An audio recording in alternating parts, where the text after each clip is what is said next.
السلام عليكم متتبعي شيما داري. الوصفه ديال اليوم بنينه بزاف ودايره بحال القطن، كتجي رائعه في المذاق ديالها ومذاق مختلف.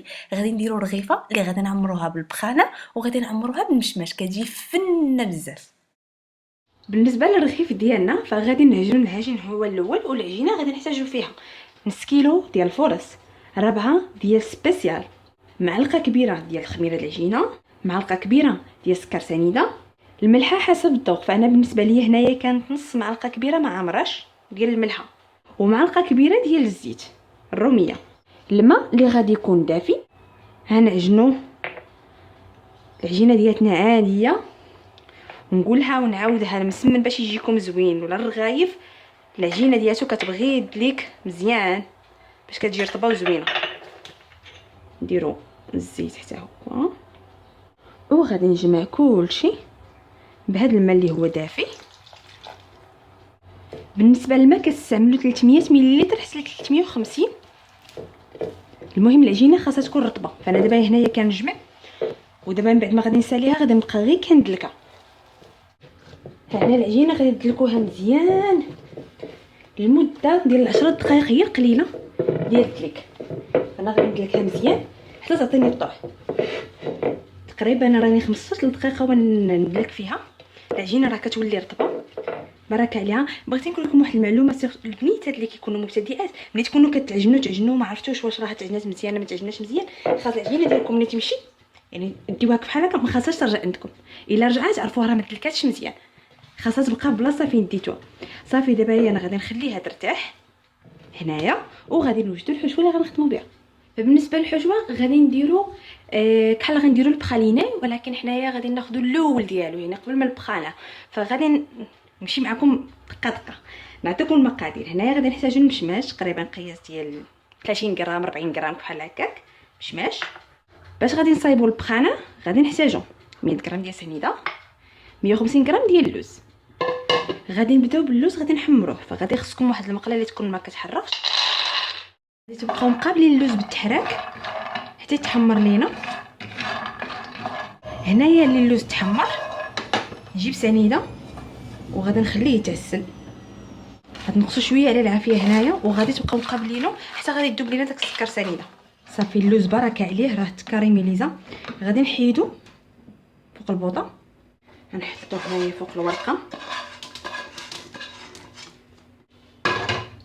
هاد الطريفات ديال السكر المهم دابا نزربوا عليه نطلقوه هنايا. هاد الطريفات ديال السكر راه نقدروا نحيدوهم بلا ما يطحنوا، وهما سخونين هكايا. هاد الطريفات ديال السكر نحيدوه. صافي هنايا راه برد. فهنايا بحال كتشوفوا حيدت كاع داك السكر اللي زايد. غادي نهرسو دابايا باش غادي نبدا كنطحنو. ما تقيسوش بيديكم وهو سخون، لا يمشي يحرقكم في يدكم حتى يبرد مع خاطرو. العجينه ديالتنا هنايا ارتاحت وخمرات. صافي غادي نعاود غير نحيد منها غير الكاس باش غادي نبداو كنخدموا بها. تقريبا راني خليتها ترتاح شي ساعه ديال المكانه. فغادي نكملوا الخدمه هنايا بلاصه واحده اخرى. على بغي خصنا البلاصه غادي نهز العجينه ديالتي كلها من القصريه. البلاصه اللي غادي نخدموا فيها نجيبوا الزبده دايبه نديروها، وندهنوا نيت العجينه ديالتنا هكايا بالزبده. غنخليوها شويه ترتاح حتى غادي باش نجيو نطلقوها. فهاد الوقيته هادي غادي نطحنوا اللوز اللي حنايا قرملنا. هنا غادي نبداو كنطحنوا في البخانه. كنطحنوه طحنه وحده.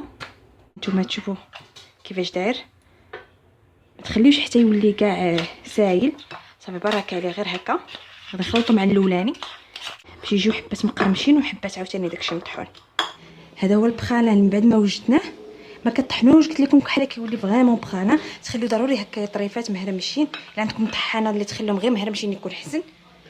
والمشماش راني قطعته طريفات هكايا صغيورين كما كتشوفوا. دابا راه العجينه تكون نورمالمون عطاتنا تخلينا نخدموا بها مزيان. شفتوا خليتها ترتاح، هي كتعطيني الطوح بلا ما تبركوا عليها بلا ما حتى حاجه. خاصها هي تعطيكم الطوح. وانتم هي كتصايبوا كدهنوا هكايا بالزبده. فبركه نزيد شويه ديال الزبده. غادي نجيبوا اللوز اللي حنايا قلناه عندنا مهرمش نديروه هنا. نقادو ندهنوها مزيان بالزبده من الداخل. نجيبو المشماش اللي حنا قطعناه طريفات ونديروه هنايا حتى هو نوزعوه. نزيدو عاوتاني الزبده صافي بركه. دابا شنو غنديرو؟ غادي نهزو العجينه ديالتنا من هنايا بحال غادي نديرو الرغيفه العاديه، وغادي نجيبوها هنايا الوسط شويه.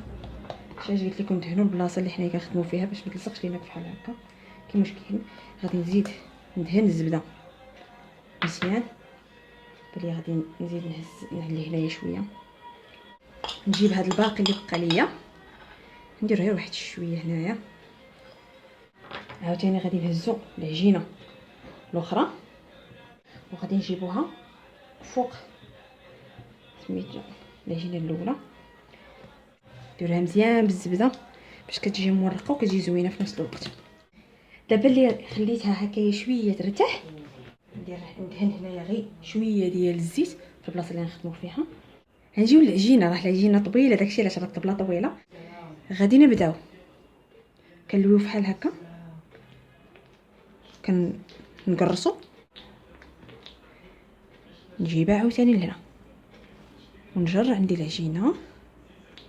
تحاولوش انكم تزيروا باش ما تقطعش لكم. حاجه واحده اخرى ما ترققوش بزاف باش ما تخرجش لينا الحشوه اللي حنا دايرين لداخل. وديما كنديروا داك الزبده اللي حنايا مذوبين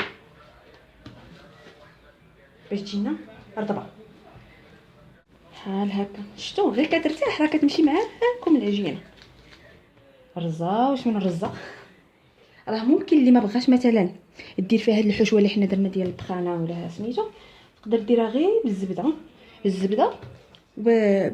الزبده والسميده رقيقه ولا الفينو، كتجي حتى هي مرقه مع العسل كتجي غزاله. فهاد الجلب الاخير هذا كندخلوه هنايا لتحت من هذه هنايا باش ما تحلش لينا في الطياب. وعاوتاني الجهه الاخرى نفس الشيء.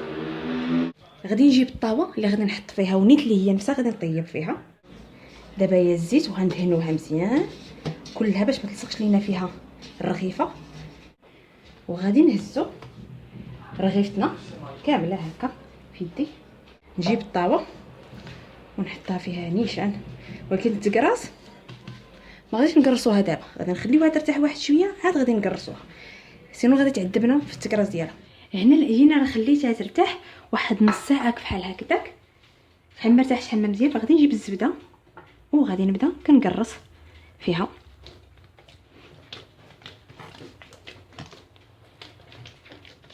صافي بارك عليها، هي طلقات وتسرحات ليا في الطاوه. راه كحال قلت لكم كتخليوها ترتاح كتطلق. صافي دابا غادي ندخلها الفران، يعني غادي يكون مسخن على درجه حراره 250. نبقاو مقابلينها في الطياب، فدرجه حراره 250 230 على حسب كل وحده وفرانها. نقابلوها مزيان نذهب ونخرجوها. بالنسبه للزين فنفس اللوز اللي حنايا درنا خديت منه واحد شويه خليته صايل وهرمشته بيديا بالدلاك. وهنايا المشماش قطعته بحال هكا طولي وقطعته طريفه حتى هو نفسه غادي نزينو به. الرغيفه غير خرجت من الفران، فانا هنايا لوحت عليها طريفه ديال الزبده وهي هكا سخونه وغادي ندهنها عاد نحطها في الطبق باش نكمل ليها التزيين ديالها. نجيبو حنايا دابا هاد اللوز بعد ما هزيناها للطبق التقديم ونحطوها من فوق منها بحال هكا. ونجيبو عاوتاني هاد المشماش حتى هو نسوق بعدو حنايا الوسط، نسالي ليها الزين ونحطها لكم. رغيفه راقيه وبنينه بزاف، وكحل قلت لكم المذاق ديالها كيجي كيحمق، فجربوها وعلى ضمانتي ان شاء الله غادي تعجبكم. ما تنساونيش بلايك وابوني لشي هو الداري الا كيعجبكم هادشي اللي كنقدم لكم.